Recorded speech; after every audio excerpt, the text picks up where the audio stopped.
Les Occidentaux condamnent la décision du président Poutine de reconnaître l'indépendance des régions séparatistes de Donetsk et Lugansk. L'Union européenne réaffirme son soutien à Kiev et se dit prête à sanctionner la Russie qui reconnaît l'indépendance des séparatistes pro-russes dans l'est de l'Ukraine. Le Premier ministre britannique a annoncé la fin de l'isolement obligatoire pour les personnes testées positives au coronavirus dès jeudi en Angleterre.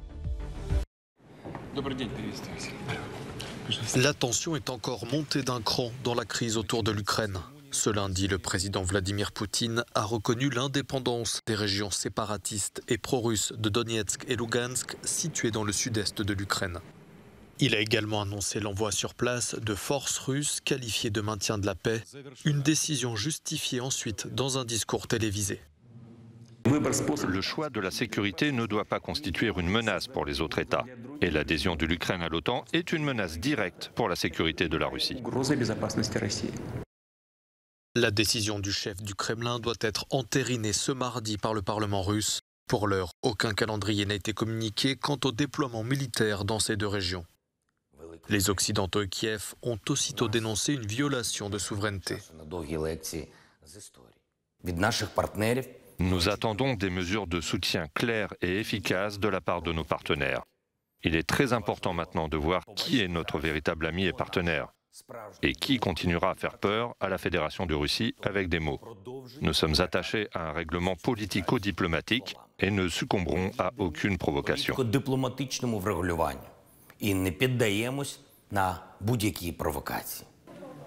À la demande de l'Ukraine, le Conseil de sécurité des Nations Unies s'est réuni en urgence dans la nuit de ce lundi à mardi. Une majorité de ses membres a condamné la décision de Moscou.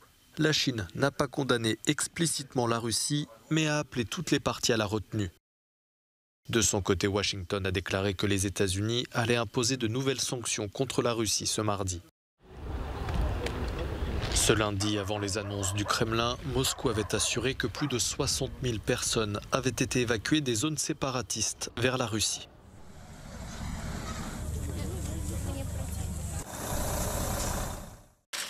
L'Union européenne s'était préparée à toute éventualité. Avant même l'annonce par la Russie de reconnaître l'indépendance des séparatistes pro-russes en Ukraine, le chef de la diplomatie européenne, Josep Borrell, avertissait que les 27 disposaient d'un paquet de sanctions prêts à être mis en œuvre. Certainement, s'il y a annexion, il y aura des sanctions. Et s'il y a une reconnaissance, je mettrai les sanctions sur la table et ce sera aux ministres de décider.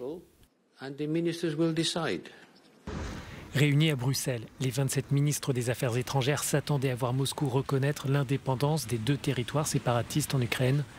Sur Twitter, les présidents du Conseil européen et de la Commission européenne dénoncent une violation flagrante du droit international et assurent que l'Union et ses partenaires réagiront avec fermeté pour réaffirmer leur solidarité avec Kiev. Boris Johnson est décidé à poursuivre sa stratégie pour vivre avec la pandémie, notamment avec la levée des principales mesures contre le Covid-19. Mais ce choix inquiète certains scientifiques. Ce lundi, le Premier ministre britannique a annoncé la fin de l'isolement obligatoire pour les cas positifs au coronavirus dès jeudi en Angleterre. Ce n'est que parce que les niveaux d'immunité sont si élevés et que le nombre de décès est maintenant inférieur à ce que l'on attendait pour cette période de l'année que nous pouvons lever ces restrictions. C'est seulement parce que nous savons que le variant Omicron est moins grave et que le dépistage à très grande échelle que nous avons effectué est beaucoup moins important et beaucoup moins utile pour prévenir les maladies graves que nous prenons ces décisions. Si ces annonces ont été saluées depuis les bancs de la majorité, elles sont sévèrement critiquées par certains experts. Pour eux, il s'agit surtout d'une décision risquée qui pourrait entraîner une nouvelle flambée des infections et affaiblir les défenses du pays contre des futures souches potentiellement plus dangereuses.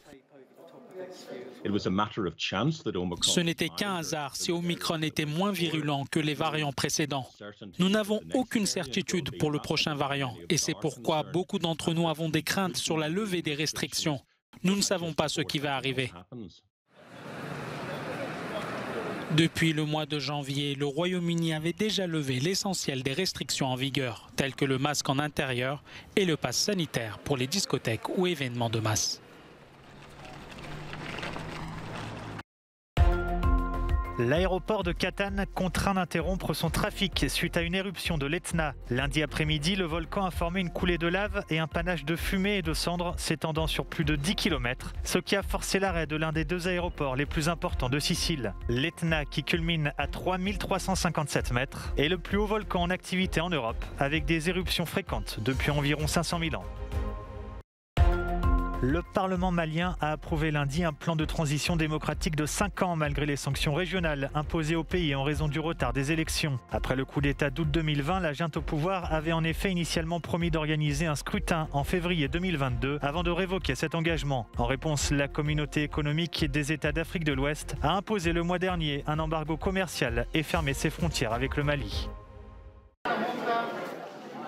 En Espagne, les municipalités de Villanueva de la Serena et de Don Benito ont dit oui à leur fusion lors d'un référendum historique célébré ce dimanche.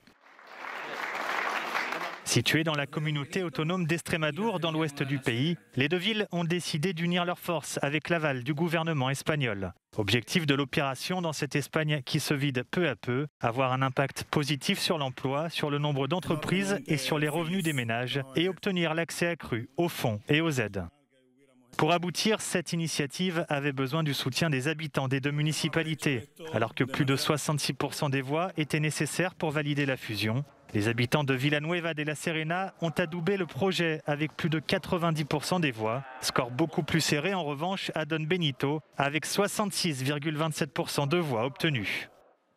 Cette nouvelle ville, qui n'a pas encore de nom, deviendra la troisième de la région, après Badajoz et Cáceres et devant Mérida, avec 63 000 habitants. Même si le processus de fusion ne sera pas enclenché avant 2027, ce référendum historique pourrait donner des idées à d'autres municipalités, parmi les plus de 8 000 que compte l'Espagne. Lille va disputer ce soir à Londres le deuxième huitième de finale de Ligue des Champions de son histoire. Et c'est un sacré défi qui attend les hommes de Jocelyn Gourvenec, avec en face d'eux rien de moins que les tenants du titre, les joueurs de Chelsea. Les Dogs, qui restent sur un nul décevant contre Metz, vont devoir retrouver leur mordant, celui qui leur a permis de terminer la phase de poule devant des équipes comme Wolfsburg et Séville. Objectif, ne pas hypothéquer les chances de qualification avant le match retour. On a bien préparé le match. Après, il faut le jouer. On sait qu'il va falloir être très solide défensivement, ne pas commettre d'erreurs. C'est fondamental. Et puis, être très, très frais psychologiquement pour, en se disant que les opportunités qu'on va avoir, il faudra être lucide. Pour poser aussi des problèmes à Chelsea. On est dans ce mode-là. Le coup d'envoi de Chelsea-Lille sera donné à 21 h à Stamford Bridge. Même horaire pour l'autre affiche de la soirée, entre deux équipes à la peine dans leur championnat, Villarreal et la Juventus. Après la Cinémathèque de Paris, c'est la Caixa Forum de Madrid qui accueille l'exposition Cinéma et Moda pour Jean-Paul Gaultier.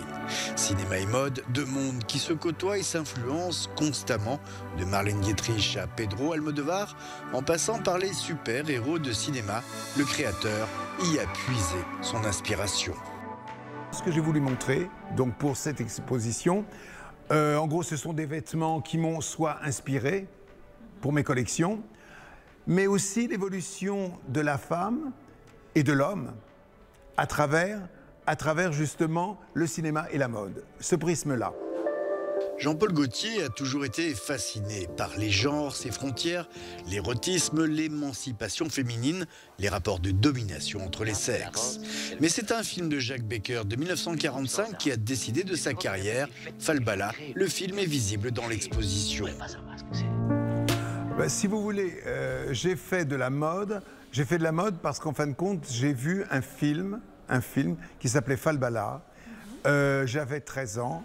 Et quand j'ai vu ce film qui montrait le monde de la couture avec un couturier, avec une muse, sa muse et tout, et une histoire d'amour tragique, mais c'était tellement beau et tellement bien peint le monde de la couture que j'ai voulu faire ce métier. Plus de 250 pièces et de nombreux originaux de sa collection personnelle à découvrir dans l'exposition Cinéma et Mode par Jean-Paul Gaultier à la Caixa Forum de Madrid jusqu'au 5 juin.